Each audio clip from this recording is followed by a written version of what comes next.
सभी लोगों का स्वागत है एक और नई वीडियो पे।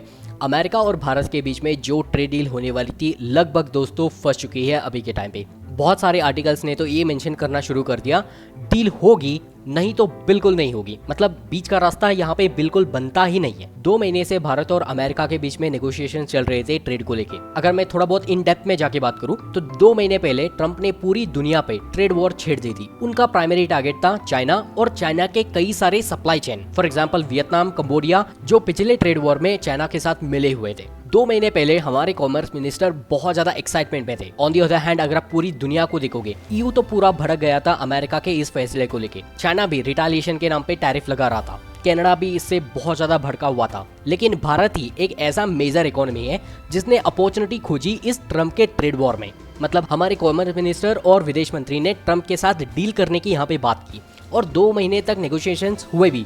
लेकिन ट्रम्प के कुछ ऐसे एक्सपेक्टेशन है भारत से जिसको फुलफिल करने के लिए भारत बिल्कुल रेडी नहीं है। इसके पीछे का रीजन हम बात करेंगे। उसके साथ साथ हमारे कुछ एक्सपेक्टेशन है अमेरिका से जो ट्रम्प बिल्कुल फुलफिल नहीं करना चाहते। तो इसीलिए जो नेगोशिएशन चल रहे थे वो तो ठंडे बक्से में चले गए और डील फाइनलाइज होता हुआ नहीं दिख रहा अभी के टाइम पे। इसीलिए भारत सरकार ने भी ये डिसाइड कर लिया अगर अमेरिका के साथ ट्रेड डील नहीं होगा तो अमेरिका के ऊपर ऑटो टैरिफ लगाए जाएंगे। एंड ये जो टैरिफ्स है ना, सभी के सभी टर्म्स एंड कंडीशंस को फॉलो करेंगे WTO के अंदर। यहाँ पे ट्रम्प ने सारे इंटरनेशनल रूल्स रेगुलेशंस को ब्रेक करते हुए 2018 में भी टैरिफ लगाए थे। यहाँ पे आप देख सकते हो 2018 में जो टैरिफ ट्रम्प ने लगाई थी इसको लेके भारत सरकार पहुंची थी WTO में, कहते हुए ये तो इलीगल है, अमेरिका को टैरिफ पीछे ले लेना चाहिए। लेकिन ट्रम्प ने ये काम नहीं किया और ट्रम्प के बाद जो बाइडेन सरकार आई उन्होंने भी इसके ऊपर ध्यान नहीं दिया। उनका तो पूरा कंसंट्रेशन था अफगानिस्तान से विड्रॉवल को लेके और रशिया यूक्रेन वॉर पे। तो अभी के टाइम पे जो बायलैटरल टॉक्स चल रहे थे ट्रेड नेगोशिएशंस को लेके, अगर वो फेल होता हुआ नजर आया तो भारत ऑटो टैरिफ के नाम पे अमेरिका के ऊपर टैरिफ लगाएगा। मतलब यहाँ पे दोस्तों भारत का जो एक सपना था स्पेसिफिकली हमारे कॉमर्स मिनिस्टर का कि अगर चाइना से इन्वेस्टमेंट निकलेगी तो भारत उनके लिए एक प्राइम डेस्टिनेशन होगा,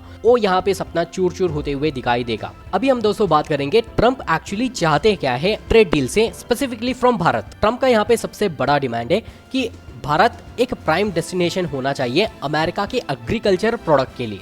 आपको पता नहीं तो दोस्तों मैं यहाँ पे एक बात मेंशन करना चाहता हूँ, अमेरिका में सबसे बड़ा एग्रीकल्चर लैंड है, मतलब जिस लैंड में खेती कर सकते हैं सबसे बड़ा देश तो रशिया है, उसके बाद में कनाडा, चाइना, सभी लोग आते हैं। लेकिन सभी को कंपेयर करोगे तो अमेरिका के पास सबसे ज्यादा एक एग्रीकल्चर लैंड है जहाँ पे खेती हो सकती है। तो इसीलिए उनका जो एक एग्रीकल्चर आउटपुट है, सोयाबीन, राइस, कई सारे एग्रीकल्चर प्रोडक्ट, उनकी सप्लाई अमेरिका में बहुत ज्यादा है और ये सभी चीजों का एक बायर चाइना था। China literally billions of dollars के एग्रीकल्चर प्रोडक्ट को खरीदता था अमेरिका से। लेकिन जब ट्रम्प ने ट्रेड वॉर शुरू किया चाइना के साथ तो चाइना ने सबसे पहला टारगेट अमेरिका के फार्मर्स को किया। अमेरिका के एग्रीकल्चर प्रोडक्ट को टारगेट करते हुए चाइना ने भर भर के टैरिफ लगाए। तो यहाँ पे अफेक्ट होंगे सिर्फ और सिर्फ अमेरिका के फार्मर्स। अगर हम पॉलिटिकली भी देखें तो जितने भी अमेरिका में फार्मर्स है ना वो रिपब्लिकन पार्टी के सपोर्टर्स हैं, बिकॉज अमेरिका के रूरल एरिया को देखोगे तो वो तो बहुत ज्यादा राइट विंग है और राइट विंग पार्टी अमेरिका में तो रिपब्लिकन्स है। इसीलिए ट्रम्प कुछ ऐसे पार्टनर्स को ढूंढ रहे हैं जो अमेरिका के एग्रीकल्चर प्रोडक्ट के लिए प्राइम डेस्टिनेशन बने, जिसकी कंजम्पशन करने की कैपेसिटी बहुत ज्यादा हो और उसके साथ साथ रिटालिएशन के नाम पे चाइना की तरह अमेरिका के किसानों को टारगेट ना करे। तो ट्रम्प ने सोचा भारत तो इसके लिए सबसे बढ़िया पार्टनर है, बिकॉज हमारी कंजम्पशन पावर बहुत ज्यादा है और फॉरेन पॉलिसी अमेरिका के खिलाफ बिल्कुल भी उतना ज्यादा स्ट्रिक्ट नहीं है। तो ट्रम्प यहाँ पे किसी ना किसी तरीके से अपने फार्मर्स को खुश करना चाहते हैं, अपने किसानों को। लेकिन प्रॉब्लम यहाँ पे ये है कि अगर हमने अलाउ किया तो हमारे किसान मारे जाएंगे। आई होप दोस्तों आपको समझ में आ चुका होगा कि प्रॉब्लम असल में है क्या। उसके साथ साथ ट्रम्प बेचना चाहते हैं भारत को F-35।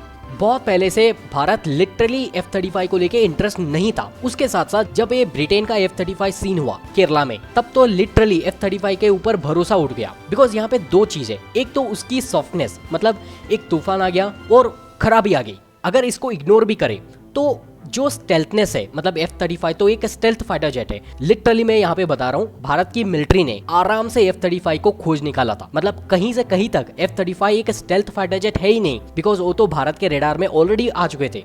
और यहाँ पे तीसरा रीजन है दोस्तों, वियतनाम और चाइना के साथ ऑलरेडी अमेरिका का ट्रेड डील हो चुका है। वियतनाम के साथ तो फाइनलाइज होके साइन भी हो गया, चाइना के साथ भी ट्रेड डील लगभग हो चुकी है, बस साइन करना बाकी है दोनों लीडर्स को एक दिन आके। तो ये सारे रीजन से दोस्तों जो अमेरिका और भारत के बीच में रुकावटें बनी हुई है, किस तरीके से एक बीच का रास्ता अपनाया जाएगा, इसके ऊपर कोई भी अपडेट आती है तो मैं अपडेटेड वीडियो आपके लिए बनाता रहूंगा। Please subscribe the channel, like the video. Thank you so much for watching. Let's see you guys in the next video.